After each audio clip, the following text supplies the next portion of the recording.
പാലക്കാട്, ചേലക്കര, വയനാട് മണ്ഡലങ്ങളിൽ നാളെ വോട്ടെണ്ണൽ. ആത്മവിശ്വാസത്തോടെയാണ് മുന്നണികൾ. ഇത്തവണ പാലക്കാട് മണ്ഡലത്തിൽ വിജയിക്കുമെന്ന ആത്മവിശ്വാസത്തിൽ തന്നെയാണ് NDA സ്ഥാനാർത്ഥി C. കൃഷ്ണകുമാർ. വോട്ടെണ്ണൽ നാളെ രാവിലെ 8 മണി മുതൽ ആരംഭിക്കും. പാലക്കാട് നിന്നും ശിവദാസ് കന്മനം ചേരുന്നുണ്ട്. ശിവദാസ്, അവസാനവട്ട കണക്കുകൂട്ടലിലാണ് മുന്നണികളൊക്കെ തന്നെയും. തികഞ്ഞ ആത്മവിശ്വാസത്തിൽ തന്നെയാണ് പാലക്കാടും വയനാടും ചേലക്കരയിലും NDA സ്ഥാനാർത്ഥികൾക്ക് ഉള്ളത്. ഇനി മണിക്കൂറുകൾ മാത്രമാണ് ബാക്കിയുള്ളത്. നാളെ അറിയാം ജനവിധി എന്താകുമെന്നുള്ള കാര്യം.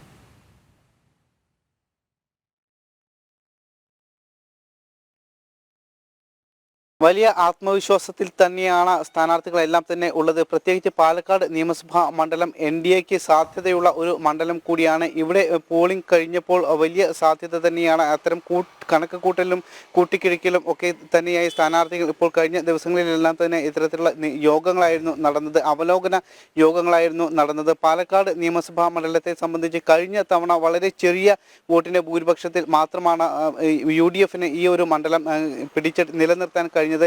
അതായത് 3859 വോട്ടിന്റെ ഭൂരിപക്ഷം മാത്രമാണ് കഴിഞ്ഞ തവണ പാലക്കാട് നിയമസഭാ മണ്ഡലത്തിൽ UDF സ്ഥാനാർത്ഥി ഷാഫി പറമ്പലിന് ലഭിച്ചത്.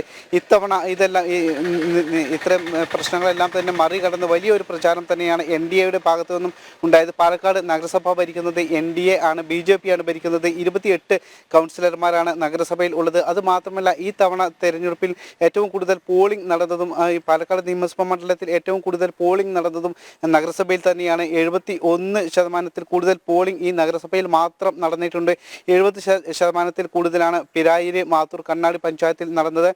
നഗരസഭ സ്വാഭാവികമായും BJPക്ക് സ്വാധീനമുള്ള ഒരു മണ്ഡലം തന്നെയാണ്. അതുകൊണ്ട് തന്നെ പാലക്കാട് നിയമസഭാ മണ്ഡലത്തിൽ ഏറെ സ്വാധീനം ഉണ്ടാവുക ഈ ഒരു നഗരസഭ തന്നെയായിരിക്കും എന്നതിൽ സംശയമൊന്നും തന്നെയില്ല. അതുകൊണ്ട് തന്നെ വലിയ ആത്മവിശ്വാസത്തിലാണ് ഇപ്പോൾ NDA സംസ്ഥാന നേതൃത്വം ഒന്നടങ്കം ഉള്ളത്.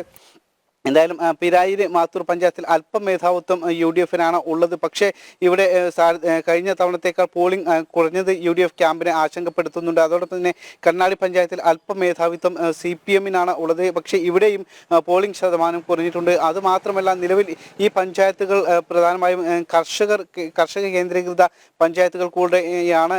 നിരവധി കർഷകരാണ് ഈ 3 പഞ്ചായത്തിലും ഉള്ളത്. ഈ കർഷകരുടെ പ്രശ്നങ്ങൾ തന്നെയാണ് പ്രധാനമായും ഈ തെരഞ്ഞെടുപ്പ് പ്രചാരണ സമയത്ത് വലിയ ചർച്ചയായിരുന്നു.